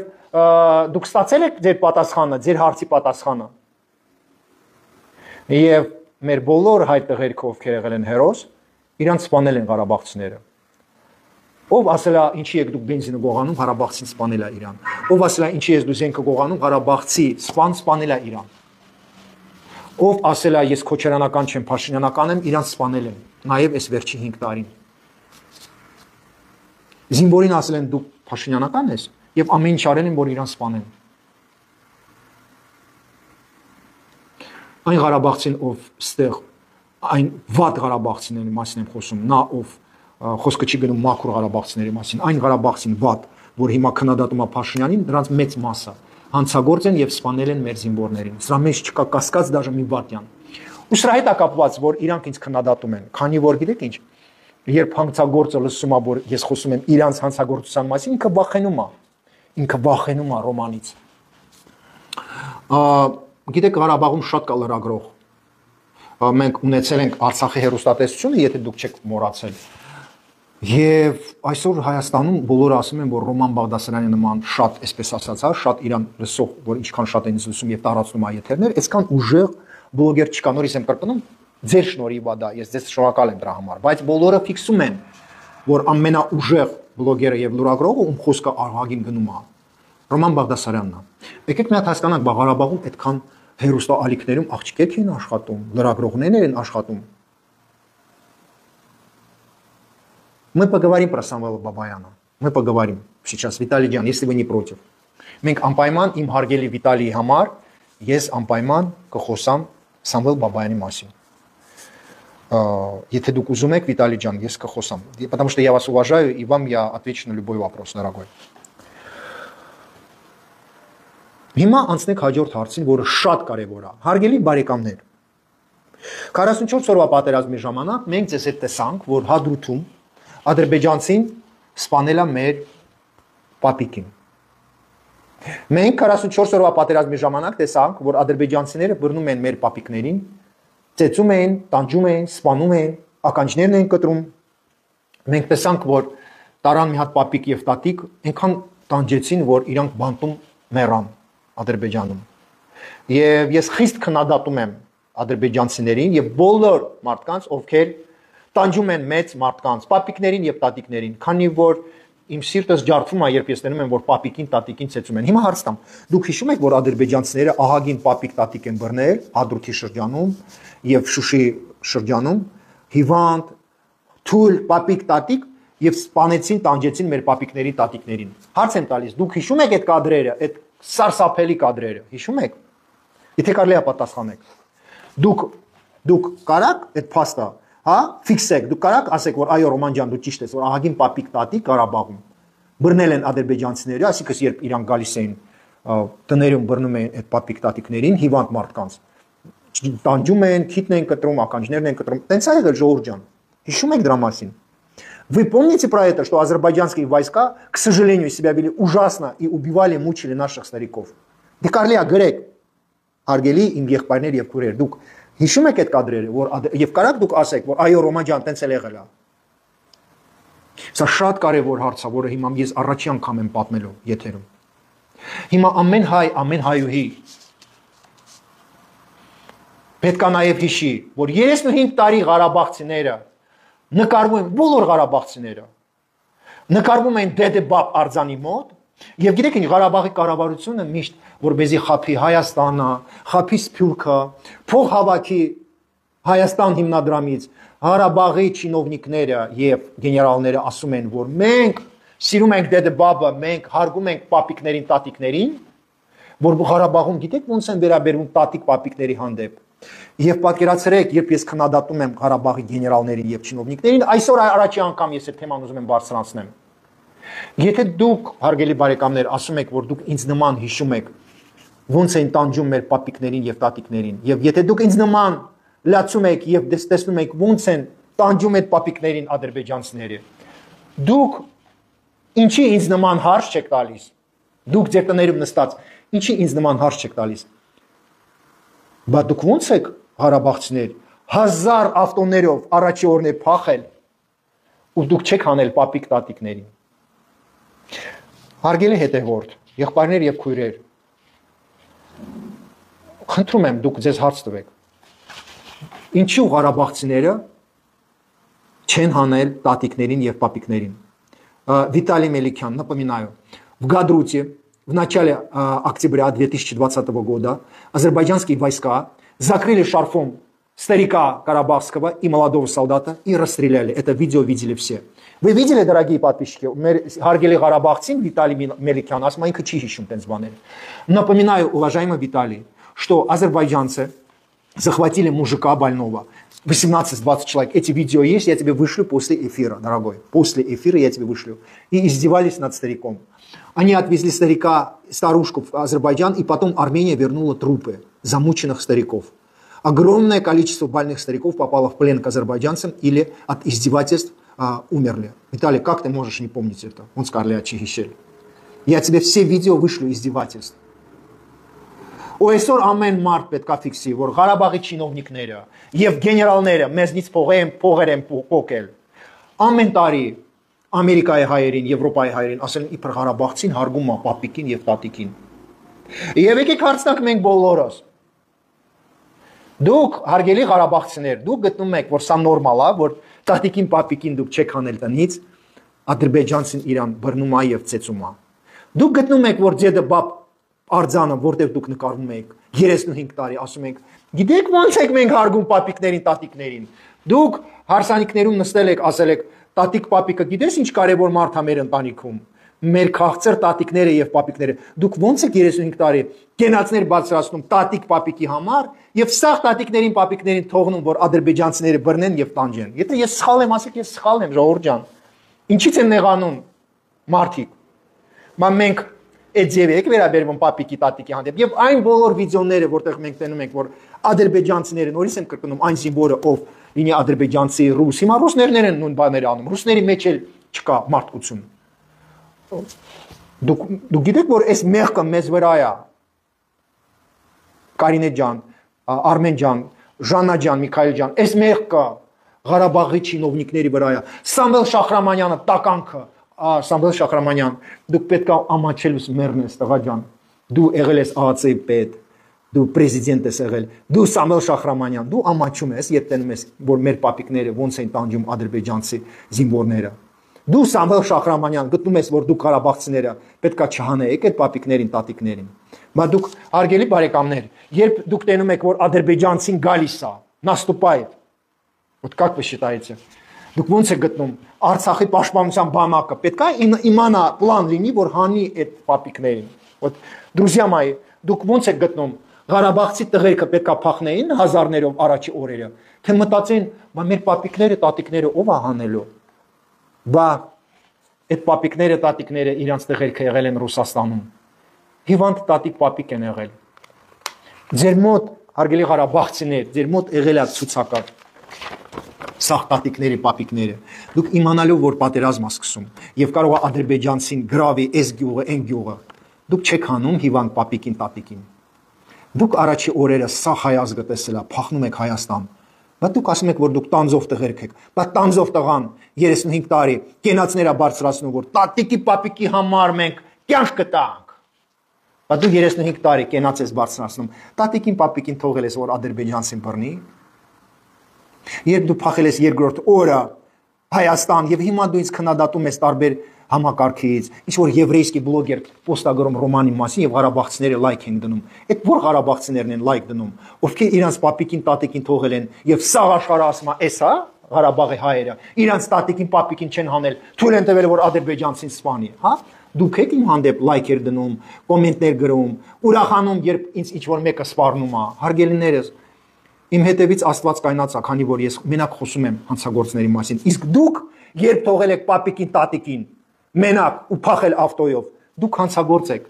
Դուք 35 տարի փող եք ստացել որպես սպա, կոնտրակտնիկ, բանակում, Ղարաբաղի բանակում, ու դու այն ամենադժվար օրը դու փախել ես Ղարաբաղից, քանի որ դու պետքա հանես այդ պապիկին, պետքա պաշտպանես ի վերջո այդ պապիկին, տատիկին։ Լավ, չես պաշտպանում։ Ինչի՞ չես հանել այդ պապիկին։ Եվ մեր բոլոր հետևորդները, ովքեր նայելու են այս եթերը YouTube-յան ալիքում, նայելու են Ռուսաստանում, դու մի հատ հարց տուր, եթե լինի քո պապիկը կամ տատիկը հիվանդ եւ իրան տենց թողնեն սա Ղարաբաղի հայերը, հետո դու տենաս, որ ադրբեջանցին սպանում է իրան, տանջում է, դու նստած քո տուն հարց չես տալու, այ ախպեր ջան, բայց դու ինչ բանակ ես, դու իմանալով, որ քեզ վրա ադրբեջանցին հարձակում է, դու ինչ բանակ ես, որ քո տատիկը, պապիկը չես հանում։ Եվ մենակ 44 օրվա պատերազմի ժամանակ չեն տենց արել ղարաբաղցիները։ Գիտեք, 23 ժամանոց պատերազմը երբ եղել է 2023 թվականի սեպտեմբերին։ Դուք հիշում եք, որ ղարաբաղցիները թողել են սաղ պապիկներին, տատիկներին, ինչքան մարդ է եղել Ղարաբաղում, որ մենակա, հիվանդա, սաղին թողել են։ Եվ դուք հիշում եք, որ Նիկոլ Փաշինյանը ավտոբուսներ է ուղարկել, որ հանի հիվանդ մարդկանց եւ պապիկներին, տատիկներին Ղարաբաղում։ Դուք հիշում եք դա, եղել է տենց բան, ժողովուրդ ջան։ Մի հատ գրեք։ Ճիշտ է Ռոման Բաղդասարյանը ասում, որ 2023 թվականին ղարաբաղցիները թողել են ինչքան հիվանդ մարդ է եղել, տատիկ, պապիկ, եւ այդ մարդկանց Նիկոլ Փաշինյանը ավտոբուսներ ուղարկել եւ հրապարակից բերել Հայաստան։ Եղել է այդ բանը, ժողովուրդ ջան։ Եղել է այդ բանը։ Было такое, что Никол Пашинян отправил автобусы, чтобы вытащить всех больных дедушек и бабушек, которых бросили карабахцы. Было такое? Еще мегда. Եղել է բան, ժողովուրդ ջան։ Հիշեցնեմ ձեզ, որ 43 ժամ պատերազմից հետո ղարաբաղցիները դուրս են հանել Ղարաբաղից Հայաստան 11000 ավտո։ Եվ դուք պատկերացնում եք 11000 ավտոյում Ղարաբաղցին մի հատ տեղ չի գտել հիվանդ պապիկի համար։ 11000 ավտոյում Ղարաբաղցին չի գտել մի հատ տեղ այն պապիկի համար, ում երեխեքը Ռուսաստանում են եւ ինքը մնացել է միակը, մենակ։ 11000 ավտոյում չեն գտել մարդիկ տեղ հիվանդ տատիկի պապիկի համար, ով ինսուլտ է կամ ինֆարկտ է եւ չի կարող տեղափոխվի։ Մարդկանց թողել են տներում եւ Սամվել Շախրամանյանը, Սամվել Բաբայանի ընկերները, ինչա, Սամվել Բաբայան, Արտուր Աղաբեկյան, դուք գեներալներ եք, 35 տարի փողեր եք աշխատել Ղարաբաղում։ Դուք գտնում եք, որ դուք պետքա փախնեք, բայց ինչ չէ, դուք ձեր խմբերի հետ ման եկել տներով, տենակ ով այդ հիվանդ տատիկը, պապիկը հանեք այդ մարդկանց ձեր ավտոներով։ Մի հատ գեներալ Սամվել Բաբայանը, Վիտալի Բալասանյանը, դուք դրել եք ձեր ավտոյում մի հատ հիվանդ տատիկ, պապիկ հանել։ Ոչ։ Տատիկներին, պապիկներին հանել է Նիկոլ Փաշինյանը։ Ու այդ մարդիկ քննադատում են իմ վարչապետս։ Այդ մարդիկ ինձ վրա դիմումներ են գրում քննչական կոմիտե, որտեղ ուզում եք գրեք։ Ես գնալու եմ դատախազներին, ասեմ, հարգելի Հայաստանի Հանրապետության դատախազներ, այո, ես քննադատում եմ այն մարդկանց, ովքեր թողել են հիվանդ տատիկին, պապիկին հրապարակում Ստեփանակերտում եւ իրանց անել է Հայաստանի կառավարությունը։ Իսկ ինչա, դատախազները ինձ հետ համաձայն չեն, որ մենք քրիստոնյա ենք, բայց մենք այդ ձևի ենք վերաբերվում տատիկի, պապիկի հանդեպ։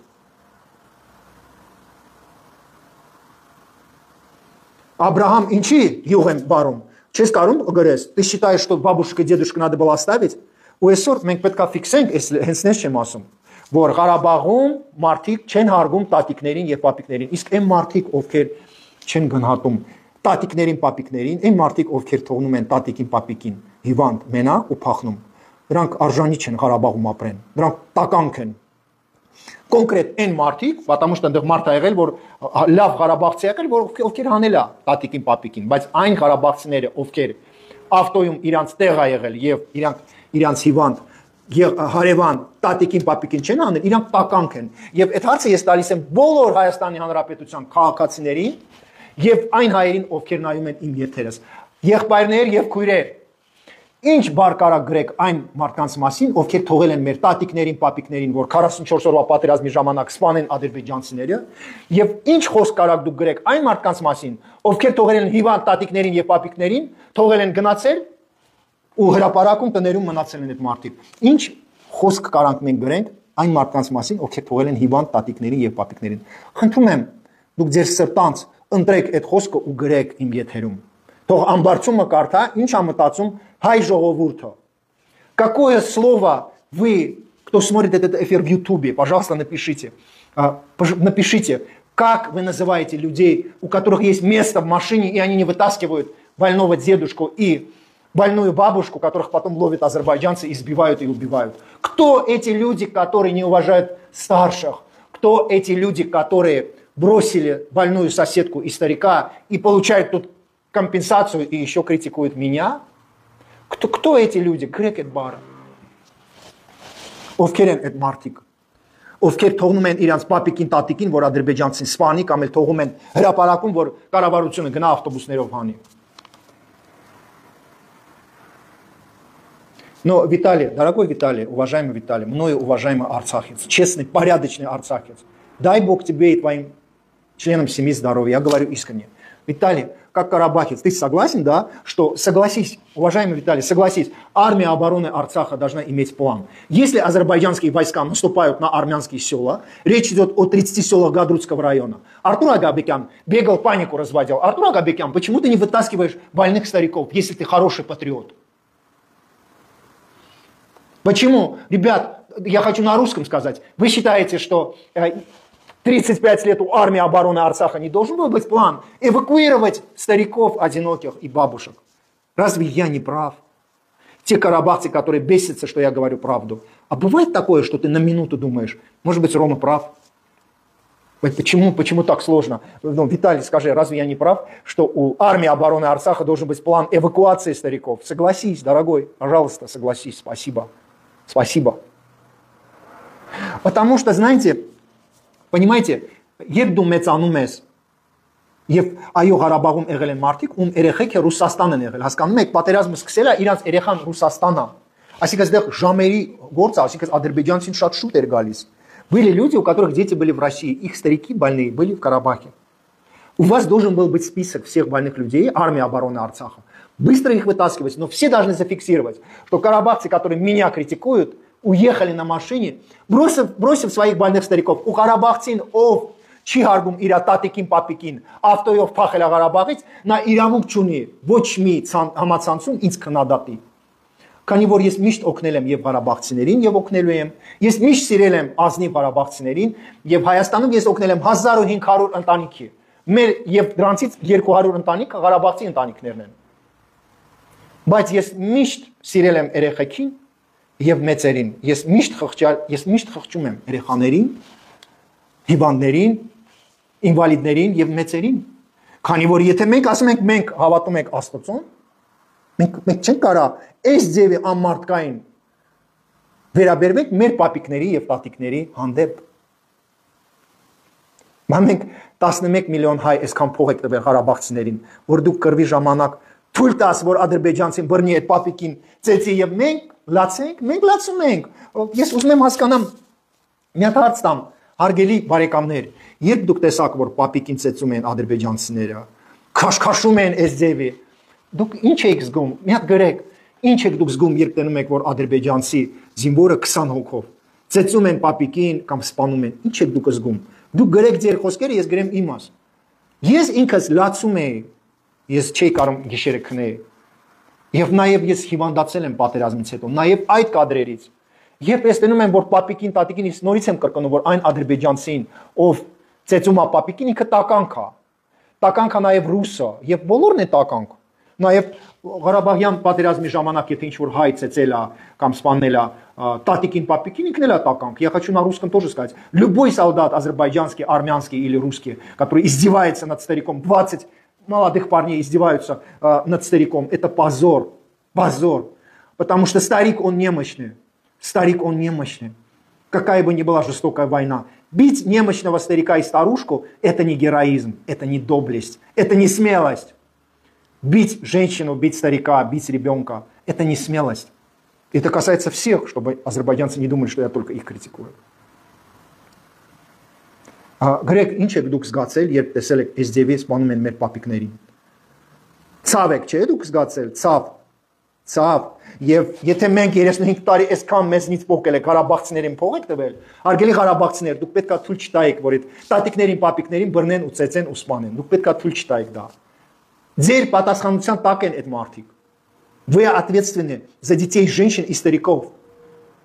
Вы ответственны, Левон Джан, Шавакалем. Вы ответственны за стариков. Вы не должны были. И сегодня я хочу, чтобы карабахцы, которые даже меня критикуют, пожалуйста, вы можете относиться ко мне плохо,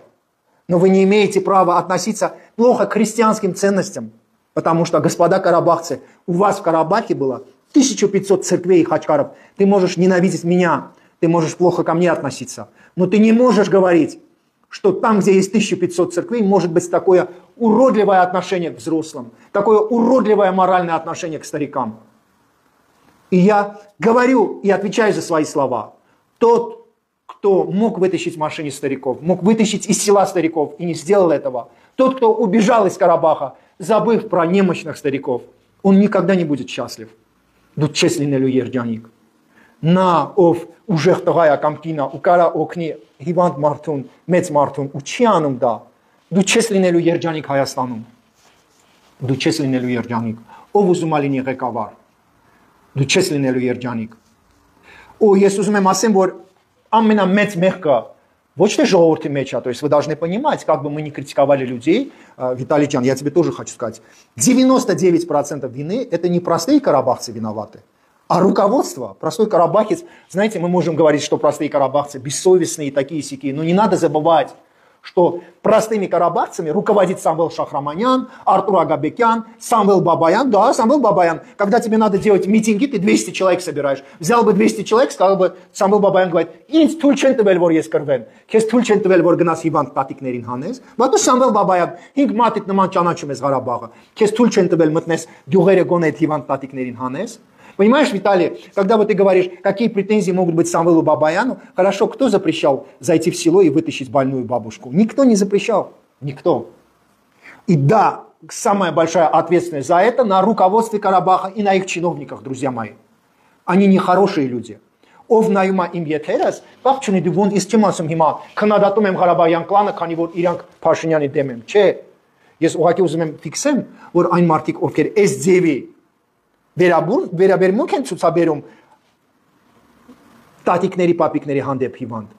դրանք տականք են։ Եվ այո, այդ սա գեներալները, չինովնիկները իրանք խոսալում են լավ, հա, ինձ նման բլոգերի վրա հարձակում են տարբեր չերես բլոգերներ, բայց թեմաներ կա, որը մենք անպայման մենք խոսալու ենք դրա մասին, անպայման։ Вот. Нет, не манипулирую, я говорю правду. Просто правда очень сильно жопу, да,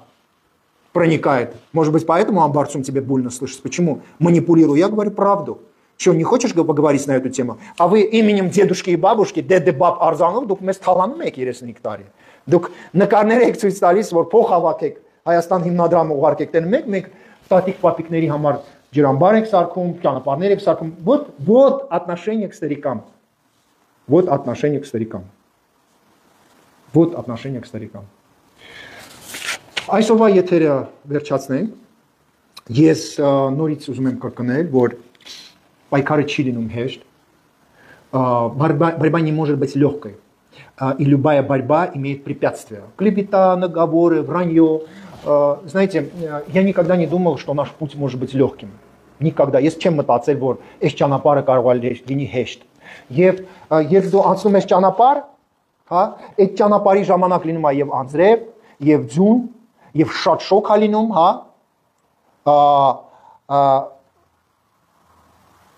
Хорошо, давайте поговорим про Самвела Бабаяна. Вас заботит Самвел Бабаян, давайте поговорим про Самвела Бабаяна. Абрахам, отношусь с уважением даже к тем, кто плохо обо мне пишет. Давайте поговорим о Самвеле Бабаяне. Абрахам, скажите, пожалуйста, до 99-го года прекрасно Самвел Бабаян работал с Робертом Кочаряном, с Сержем Саркисяном. И как меня тасканак. Самвел Бабаян прекрасно работал в Карабахе до 99-го года. Вы говорите, вы сейчас դուք հիմա գրեցիք, որ պետք չի Սամվել Բաբայանին դնել մի հատ գծի վրա Ղարաբաղյան կլանի հետ։ Հարգելիս, հարգելիներս, եթե Սամվել Բաբայանը գտնում է, որ Քոչարյանը, Սերժը եւ մնացածները տականք են, մի հատ հարց, ուտես բոլորը թող մի հատ հարց տան։ Եթե Սամվել Բաբայանը գտնում է, որ սրանք տականք են, իսկ ինքը ազնիվ տղա է եւ ոչ մի կապ չունի այդ տականքների հետ, ինձ պատասխանեք, Աբրահամ, ответьте, пожалуйста. А как Самвел Бабаян до 1999 года работал с этими людьми? Как? Եթե դուք ասում եք Սամվել Բաբայանը մաքուր տղա է, եւ ես ասեմ, որ ինքը ավտարիցիտ է եղել Ղարաբաղում եւ կոնտրոլի տակ էր պահում սա Ղարաբաղը, բայց Սամվել Բաբայանի ժամանակ մեր տղերքին օգտագործում էին որպես ստրուկ, հա, դղյակ սարքերի համար։ Նա հասկանանք. Да, можете с левой анкеты сколько угодно писать, господа карабахцы. Кстати говоря, можно совет дать. Господа карабахцы, старайтесь писать со своей анкеты. Не надо писать с левой анкеты. Я понимаю, что жопа горит и боитесь свою рожу показать. Я уважаю только тех карабахцев, которые пишут со своей анкеты. Господин Бабаян, когда был командующим, наших парней использовали в качестве рабов. Скажи, пожалуйста, если он... Да, если он... Не, Абрахам, я задаю вопросы. Спарапет, он был командующим, да, он был командующим. При нем наших солдат использовали для строительства дворцов. Скажи, пожалуйста, как мог Самвел Бабаян позволить использовать солдат для строительства домов и особняков? Ответь, пожалуйста, Абрахам. Я готов принять твои слова. То есть ты, если готов меня аргументами, да, поставить на место, поставь меня на место аргументами. Я уважительно отношусь даже к вам, кто меня не принимает. Но я задаю вопросы, пожалуйста, ответь. Нас читают люди... Да, если твои аргументы будут сильными, люди будут слушаться тебе. Да, при Самвеле Бабаяне, Абрахам, я, Рома Багдасарян, помню, что на улице Сареланч, офицер, который является моим соседом, да, в Мартакерском районе, он привозил солдат, которые строили ему дом. Абрахам, это я тебе говорю. Командующий армией обороны Арцаха Самвел Бабаян был. Это было под Рембатом, где я жил. Мой сосед, имя сейчас не хочу говорить, если надо, напишу арцахцам имя, фамилия. Мой сосед приводил солдат из 5-го оборонительного. Он был офицером 5-м оборонительном, Мартакерте. И эти ребята работали, да, вот, и строили его дом. Скажи, пожалуйста, если Самвел Бабаян, ты говоришь, был хорошим спарапетом, почему Самвел Бабаян позволял, чтобы по всему Арцаху солдат использовали для строительства домов? Ответьте, пожалуйста, мне. А теперь вопрос нашим подписчикам. Հարգելի բարեկամներ, դուք լսել եք, որ 90 թվականներին մեր զինվորներին օգտագործել են Սաղ Ղարաբաղով, խոզեր են պահում, տներ են սարքում, փետ են կտրում, եղել է տենց բաներ 90 թվականներին, որ Սամվել Բաբայանի ժամանակ Սաղ Ղարաբաղով զինվորներին օգտագործել են որպես ստրուկ։ Եղել է դա, թե ոչ, պատմեք մի հատ։ Սա շատ կարևոր է, հիշեք։ Եղել է դա 90 թվականներին, որ Սամվել Բաբայանի ժամանակ օգտագործել են զինվորներին որպես ստրուկ Ղարաբաղում, եղել է դա։ Եղել է։ Այո, դա ճիշտ է։ Эрнан գրում է, так, значит, Анна Франгуляна գրում է, да, Рома, все это было. Марина пишет, եղել է։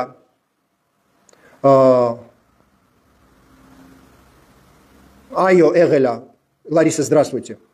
Այո, եղել է, գրում է Մարия Абеляна. Ամբարձում, Виталий, вы сейчас читаете, что жители Армении и армяне массово пишут, что действительно все время при Самвеле Бабаяне солдаты использовали в качестве рабов.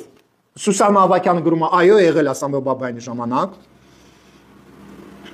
Հասմիկը говорит, զինվորի հացն են գողացել. Хорошо, не в всем Карабахе. Частично, половина Карабаха. Лариса, не весь Карабах, половина Карабаха. Я напомню, что командующим армией обороны Арцаха был Самвел Бабаян. Сторонники Самвела Бабаяна на каждом шагу орут, что Самвел Բաբայանի ժամանակ արդար է եղել ամեն ինչ, սրբություն է եղել, ոչ մի нарушение չի եղել։ Մենակ Սամվել Բաբայանը կարող է դզի, սարքի ու լինի սա խոյակապ։ Եկեք մի հատ հասկանանք։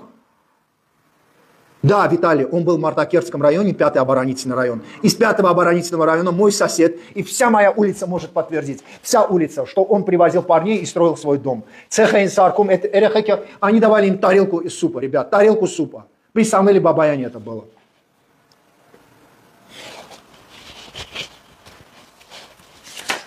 Уважаемый Виталий, я служил в 4-м батальоне, и в 4-м батальоне, который подчинялся непосредственно Самвелу Бабаяну, при Сасуне Агаджаняне солдат возили на рабские работы. Ты этого хочешь, чтобы я сказал? Я скажу это, Виталий. Я скажу, я скажу. Որ ես ծառայել եմ 4-րդ բատալյոնում, որի հրամանատար եղել է Սասուն Ագաջանյանը. Սասուն Ագաջանյան был другом Самвела Бабаяна. Из 4-го батальона постоянно солдат отвозили на работы для разничных богачей. Вы этого хотите? Я скажу это, дорогой. Это не просто какой-то полк. Это полк, 4-й батальон, непосредственно подчиняющийся Самвелу Бабаяну. И, ребят, все пишут, что так и было при Самвеле Бабаяне. Все пишут это. Я не могу врать, ես չեմ կարող, գիտեք, օթից բաներ ասեմ։ Ղարաբաղում ահագին մարդ է ծառայել։ Որ դուք ճիշտ հասկացեք, Սամվել Բաբայանի աջակիցներ։ Ղարաբաղում ահագին տղա է ծառայել։ Կարող գիտեք, թե իրանց հայրիկները, մայրիկները չգիտեն դեռ ինչ է եղել, ոնց է եղել։ Вы что думаете, что люди могут вот так я могу один врать, да, ребят? Как я такое может быть? Եվ դուք ասում եք Սամվել Բաբայանի համար ժամանակ հոյակապ է ամեն ինչ եղել։ Հաջորդը շարունակեք։ Հարգելի բարեկամներ, մի հատ հարց տամ ձեզ։ Դուք տարբեր ղարաբաղցիների հետ խոսում եք։ Դուք լսել եք, որ Ղարաբաղում 90 թվականներին սիրուն կանանց գողանում էին, բռնաբարում էին, իսկ իրանց ամուսիններին սպանում էին։ Вы слышали такое или нет? Я ничего не говорю, я ничего не говорю. Я задаю вопрос. Скажите, пожалуйста, господа армяне, граждане Армении, карабахцы, неважно кто, вы слышали от карабахцев разговоры, что в 90-х годах женщин изнасиловали, ловили самых красивых женщин, а их мужей отправляли на фронт и убивали. Դուք լսել եք դες բան, որ 90 թվականներին Սամվել Բաբայանի ժամանակ սիրուն կանանց ինչ որ մի խումբ մարդիկ բռնաբարում էին, բռնում էին եւ ուզում էին քնել իրանց հետ եւ իրանց ամուսնուն սպանում էին, քանի որ այդ աղջիկները ամուսին էին եղել։ Было такое, вы слышали истории про изнасилование? Гая Парванян пишет, очень много слышала.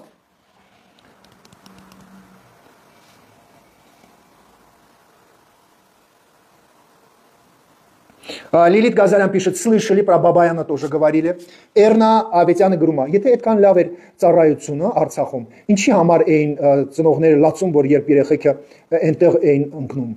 Այո գրում է Անժելիկան, Ղարաբաղյան պլանը կերան այո գրում է, շնորհակալ։ Հա, Էդգարը գրում է, հա, Թուրքից 24 անգամ բեթար են։ Հիմա Ամբարձում, видите, ничего не пишет. Вы заметили, Амбарцум больше ничего не пишет. Да. И Виталий тоже просто вот пусть читает, я не против. Фильм был про все это. Вот это пишут подписчики, это не Рома Багдасарян говорит. Айо, говорю, Сюзан Галастяна, ну не Адамяна, говорю, айо. Анна Фарангуляна, говорю, да, конечно, все это слышали. Виталий, Ամբարձում, հարգելի Ղարաբաղցիներ, ովքեր գրում են, որ Բաբայանը կարա պարյադը գցի, բայց բոլորը ասում են, սա Ղարաբաղը բռնաբարում են կանանց։ Ոնց է այս մարդը թույլ տվել։ Լավ, предположим, Բաբայանն не знал։ Это ինչ ավտորիտետ է Սամվել Բաբայանը, որ չի կարող մեզ բացատրի, ովքեր են բռնաբարում Ստեփանակերտում այդ կանանց։ Ովքեր։ Լավ, ասեք մենք պատմեք մարդկանց։ Ովքեր։ Хорошо, Виталий, спасибо большое։ Եղել է 100% ու շատ բաներ է եղել Ռոման ջան, շատ ճիշտ ես։ Գրում է շնորհակալ եմ։ Ռաֆայելը գրում է այո եղել է երկու տղաս էլ ծառայել են ու պատմել են թե ոնց են տարել ծորենի արտերը աշխատելու Ռաֆայել пишет ամբարձում Ռաֆայել пишет что իր երկու տղան ծառայել են ու Սամվել Բաբայանի ժամանակ շան նման տանում են մարդկանց աշխատելու Շնորհակալ եմ Ռաֆայել որ դուք գրեցիք շնորհակալ եմ ձեզ այս ձևի գրառումները ամենակարևոր գրառումն է դե մեզ ինչա գրում ես մարդը Բա դուք ասում եք Սամվել Բաբայանի ժամանակ չեղել, բա Սամվել Բաբայան, դուք եկեք պատասխան տվեք, դուք ինչ եղել եք կոմանդուշի, որ սա Հայաստանը բողոքում է, որ մարդկանց ստրուկի նման օգտագործում են, եւ Սամվել Բաբայանը, ով չի խղճում Հայաստանի զինվորին, նա չի կարող Հայաստանում էկրանից մեզ հեքիաթներ պատմի։ Մենք չենք կարող հավատալ ոչ մի Ղարաբաղյան գեներալին, եւ ես վստահ եմ, որ Սամվել Բաբայանի ժամանակ երբ այս ձևի ունիժատ էին անում զինվորին Հա, բայց դու Սամվել Բաբայան ոնց ես թույլ տալիս, որ այս տղերքին ստրուկի նման օգտագործեն, ոնց? Хорошо, Виталий. Да, но в любом случае, давайте вот так скажем, да, Виталий Ջան, вот знаете, что я скажу? Ես օրինակ հավատում եմ, օրինակ, օրինակ Սամվել Բաբայանը ասում է, ես ոչ մեկին չգիտեմ ումին եմ բռնաբարել եւ ես գործ չունեմ ստրուկների հետ։ Ես պատրաստ եմ հավատամ, որ Սամվել Բաբայանը չի իմանում ով այդ բռնաբարումները արել եւ ես պատրաստ եմ հավատամ, որ Սամվել Բաբայանը չի իմանում ովքեր են օգտագործել, այսինքն Սամվել Բաբայանը չեն ասել, երբ օգտագործել են ստրուկի նման։ Եթե Սամվել Բաբայանը ասում է, որ ինքը գործ չունի այդ պատմությունների հետ, սա նշանակում է ժողովուրդ ջան, որ Սամվել Բաբայանը եղել է կամանդուշի, բայց տեղյակ չի եղել ինչա կատարում հանրապետության մասշտաբով եւ բանակում։ Այսինքն այն մարդիկ, ովքեր ասում են, որ Սամվել Բաբայանը ոչ մեկին չի բռնաբարել, ոչ մի զինվոր չի տարել որպես ստրուկ, դա նշանակում է, որ Սամվել Բաբայանը շատ թույլ մարդ է, որը տեղյակ չի ինչա կատարում Ղարաբաղում։ Այդ դեպքում ոնց է Սամվել Բաբայանը դուրս գալիս հերոստալիքներով եւ պատմում է մենք ինչ պետք է անենք։ Ես չեմ կարող հասկանալ։ Я не могу понять, если вы говорите, что Самвел Бабаян не имеет никакого отношения к изнасилованиям и к использованию в качестве рабов-солдат, как этот человек выступает по телеэкранам и говорит, что он знает, как мы должны жить? Я не могу понять. Потому что получается, что при тебе, Самвел Бабаян, при азербайджанцах такого не было. Азербайджанцы ժամանակ չի եղել տես բան։ Քո ժամանակ Սամվել Բաբայան կանանց բռնում են, բռնաբարում են, քանի որ իրանց սիրուն մարմին ունեն եւ իրանց ամուսիններին սպանում։ Ոնց կարող է տես бан լինի։ Բայց մենք 88 թվականին ասել ենք, մենք անջատում ենք ադրբեջանցից։ Надоел, не смотри, Андраник Джан. Если бы я надоел бы, Андраник Джан, если бы я вам надоел бы, ты не зашел бы в мой эфир и меня не смотрел бы, дорогой. Ты уже мне врешь. Вы взрослый мужик, вам не стыдно врать? Если я надоел, какого черта ты зашел в мой эфир? Значит, тебе любопытно до меня смотреть. Значит, моя правда зажгла твою задницу, твое очко, поэтому ты злой, Андраник. Тебе не нравится, да, моя правда? Но привыкай, ты живешь в демократической Армении. Тебе это не Карабах, чтобы убить своего армянина и заткнуть кому-то рот. Понял? Привыкай, ты живешь в демократической Армении. И вот мне, например, ты надоел. Я тебя не знаю, поэтому убирайся вон из моего эфира. А я тебе не надоел, потому что ты залез в мой эфир. Ты зачем залезаешь в мой эфир? Например, вы мне нахер не нужны, мои недоброжелатели. Я к вам в эфир не захожу, к вашей странице не захожу. А я вам нужен. Ты видишь, да, что по всем соцсетям мои эфиры, поэтому твоя жопа горит, и заходишь изучить, что я говорю. Ну вот и сиди, смотри мой эфир, Андраник Джан. Сиди и смотри. Ты себя сейчас как раз опозорил.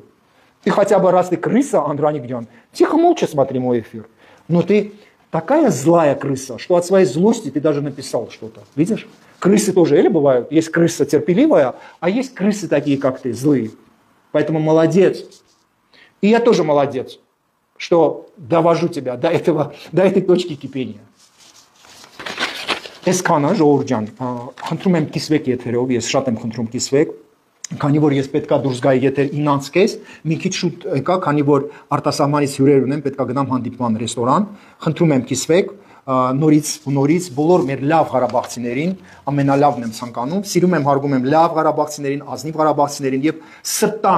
սրտանց այն ղարաբաղցիները, ովքեր աշխատասեր են, ազնիվ են, ամենալավը Աստված բերի ղարաբաղցիների դեմը, ովքեր լավ ժողովուրդ են։ Մինչ նոր հանդիպում։